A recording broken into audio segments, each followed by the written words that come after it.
Mes chers élèves, bonjour, bienvenue à votre 39e cours. تلاميذ الأعزاء أهلا وسهلا بكم مرحبا بكم إلى الدرس التاسع والثلاثون. إذن, aujourd'hui nous allons parler d'un nouveau thème. C'est un thème grammatical. Son titre, c'est, comme il est spécifié ici, le participe actif issu des verbes trilitaires. Les verbes trilitaires, c'est un autre mot pour dire des verbes de 3 lettres. Vous savez qu'en arabe, on a des verbes de 3 lettres, de 4 lettres, de 5 lettres, de 6 lettres. Ça, on en a déjà parlé. Mais il y a une distinction à faire entre les verbes de 3 lettres et les verbes augmentés, al-af'al, al-mazida, qui sont les verbes de 3, 4, 5, 6 lettres. Mais aujourd'hui, on ne va pas parler de ces verbes. On va parler du participe actif et du participe passif issu des verbes de 3 lettres. C'est quoi le participe actif et le participe passif? Le participe actif qu'on extrait à partir du verbe, qu'on construit à partir du verbe, c'est le nom qui indique celui qui fait l'action. Par exemple, tuer, tueur. Manger, mangeur. Et le participe passif, c'est celui qui subit l'action. Par exemple, on peut parler du mangeur et on peut parler de la chose mangée. De la personne aidée, hein, celui qui aide, l'aidant, hein, et celui qui est aidé. Et on sait que quand vous prenez par exemple une langue comme le français, ça fonctionne pas toujours de la même manière. Vous pouvez dire par exemple jouer, joueur, mais aider, aidant. On ne peut pas dire aideur. Alors qu'en arabe, tout est systématisé de manière vraiment mathématique.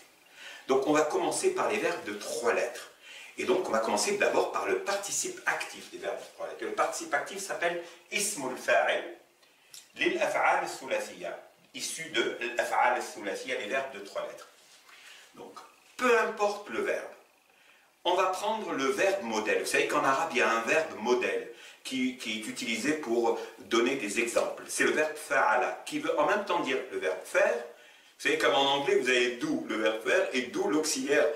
C'est pas la même chose, mais voilà, je voulais juste vous dire qu'en arabe, de manière arbitraire, les Arabes, les grammairiens arabes ont décidé de faire du verbe fa'ala un verbe prototype, un verbe exemple. Donc on va écrire le verbe fa'ala. Voilà un verbe de 3 lettres.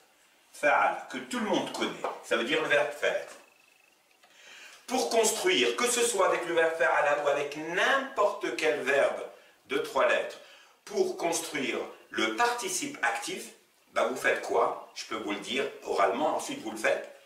Vous ajoutez un elif après la première lettre et vous mettez une kasra à la deuxième lettre et vous avez une kasra, c'est la lettre, le son i, et vous avez le participe actif. Donc le verbe faire, celui qui fait, le faiseur on va dire. Donc on a dit ajouter un elif après la première lettre, donc on a le fa et le elif, ça fait fa. Et kasra à la deuxième lettre, là, le aïn va changer de forme, bien sûr, parce qu'il est plus attaché. Fa'il. Et voilà le participe actif, celui qui fait l'action. Donc, jalasa, s'asseoir, jalis, celui qui s'assoit. Akala, manger, akil, celui qui mange. Dakhala, entrer, dakhil, celui qui entre. Donc ça, c'est le participe actif. Et on peut multiplier les exemples. Kataba, écrire. Allez-y.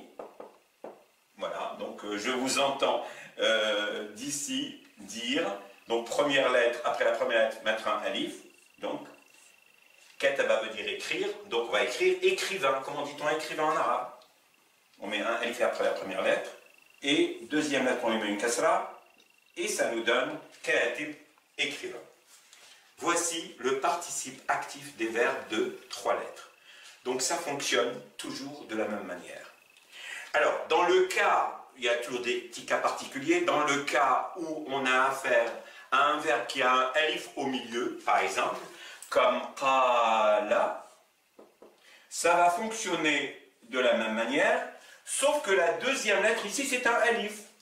Donc, on ne pourra pas le faire de cette manière, donc on va remplacer le alif par une hamza. Du coup, ça va devenir, donc après la première lettre, on va mettre un alif.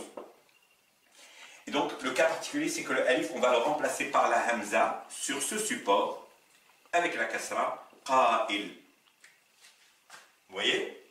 Et ça va être tout le temps la même chose. Et si vous prenez par exemple nama, dormir, naim, celui qui dort. Voici le participe actif des verbes de 3 lettres. Je récapitule. Vous prenez un verbe de 3 lettres, vous mettez un alif après la première lettre et une kasra à la deuxième lettre, et vous avez le participe actif des verbes de 3 lettres qui veut dire celui qui fait l'action. Donc, il est issu des verbes, mais c'est un nom. Ok? Très bien. Et au féminin, forcément, vous ajoutez ta marbouta. Fa'ila, katiba, qa'ila. Et maintenant, on va passer au participe passif des verbes de 3 lettres. Et le participe passif, c'est pas celui qui fait l'action, mais celui qui l'a subi. Alors, on y va. Donc, on va effacer le participe passif. Le participe, donc, passif des verbes issus des verbes trilitères. Ismul maf'oul. Pardon, c'est pas clairement séparé, mais en tout cas, ismul maf'oul. Et donc, on va prendre les mêmes verbes de 3 lettres. C'est pas nécessaire que ce soit d'autres verbes, c'est les mêmes. Mais on ne va pas le construire de la même manière, parce qu'il ne s'agira plus de la personne qui fait l'action, il s'agira de la personne ou de la chose qui subit l'action. Alors, pour transformer un verbe de 3 lettres, n'importe lequel, mais on prend toujours fa'ala comme prototype, ça ne sera pas bien sûr la même technique que pour le participe actif, mais vous allez prendre le verbe, mettre un ma avec fatha au début et un waw avant la dernière lettre. Je répète, vous mettez un ma avant la première lettre et un waw avant la dernière lettre, et ça vous donne maf'oul. Kataba, écrire. On a vu tout à l'heure pour le participe actif, celui qui écrit, c'est katib. Et la chose qui est écrite, d'ailleurs les Arabes disent c'est écrit, c'est la chose est écrite, ça veut dire on n'y peut rien, vous savez. Et donc, maktoub.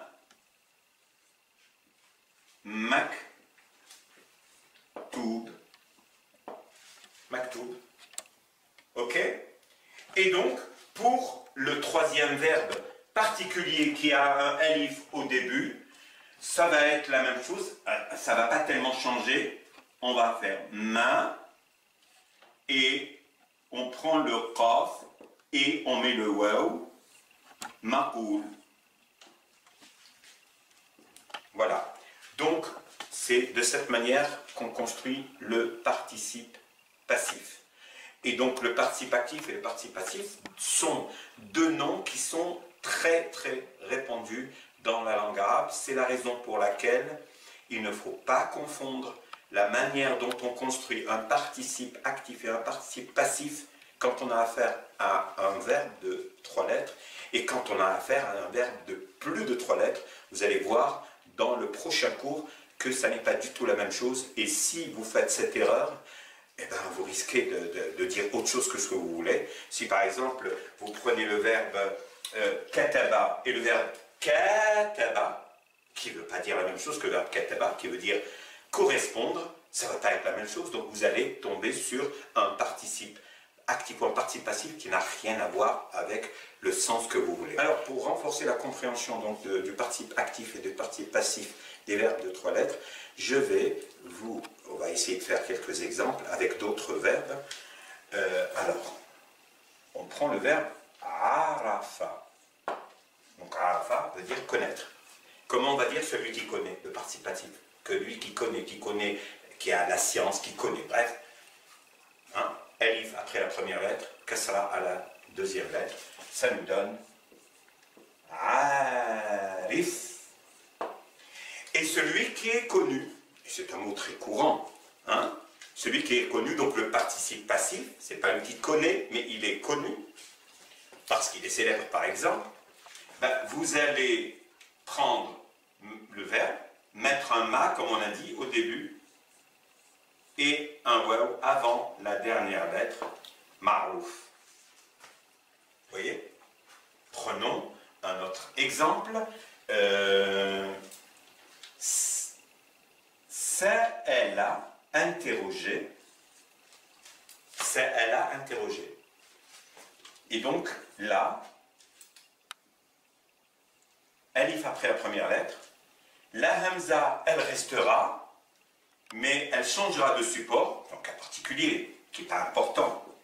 Sa'il, donc l'interrogateur, celui qui vous interroge, c'est un sa'il. Et le participe passif, qui veut dire celui qui est interrogé, et en arabe c'est consacré pour le responsable, parce qu'un responsable dans une société, c'est lui à qui on demande des comptes. Donc ce sera ma, mas, et la hamza changera de support, un waw après, et un lam, mas'oul. Alors prenons notre exemple, donc des verbes qui ont un alif au milieu. Qada, qui veut dire diriger quelqu'un, diriger une société ou conduire une voiture.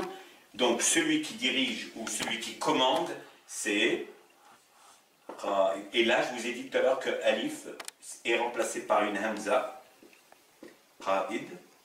Et celui qui est dirigé, maqoud. Revenons à un verbe simple, un verbe de 3 lettres, le verbe shariba, boire. Vous savez que certains verbes de 3 lettres, on ne dit pas a, mais a, comme le verbe shariba, mais ça importe peu. Celui qui boit, donc, comment on va dire celui qui boit, le buveur? Ben, on va mettre un alif après la première lettre. Kasra la deuxième lettre, ça nous donne sharib.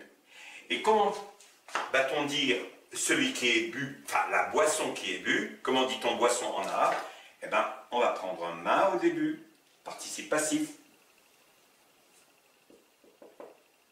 et un waw en dernière lettre, et ensuite le bas, mashroub. Mashroub, c'est une boisson, mashroubat, c'est des boissons. Et maintenant, je vais vous donner, ça sera à vous pour la prochaine fois, je vous donnerai la réponse la prochaine fois, je vous donne un certain nombre de verbes, quelques verbes, hein, pas beaucoup, et vous allez me donner pour la prochaine fois la réponse, donc le participe actif et le participe passif de ces verbes-là, que je vais vous donner tout de suite. Alors, je vais donc vous donner le verbe darasa, que vous connaissez peut-être, qui veut dire étudier. Darasa. Dakhala, qui veut dire entrer. D'accord, troisième verbe, qatala. Alors bon, son sens importe peu, mais c'est le verbe tuer. Donc on aura, vous allez me donner le tueur et le tuer. Hein? Et le verbe akela. Alors, pour que vous puissiez, pour le verbe akela, vous savez, vous allez forcément pour le participe actif ajouter un alif après la première lettre. Alors moi je vous pose une question, je vous laisse répondre à cette question. Je vous pose juste une question après la hamza pour le participe actif. Est-ce que on va pouvoir écrire ça? C'est à vous de me le dire. Est-ce qu'on va pouvoir écrire après un alif sur ce support un autre alif? C'est à vous de me donner la réponse. Voici, donc vous avez 4 verbes pour lesquels vous allez me donner le participe actif et le participe passif. Vous les construisez et vous allez voir la réponse au prochain cours. Je vous remercie pour votre aimable attention et je vous dis à très bientôt pour le 40e cours. On va mettre la lettre mou, donc mim et damma, au début. On aura donc mu'allim. Muntadir. Celui qui attend, il est muntadir.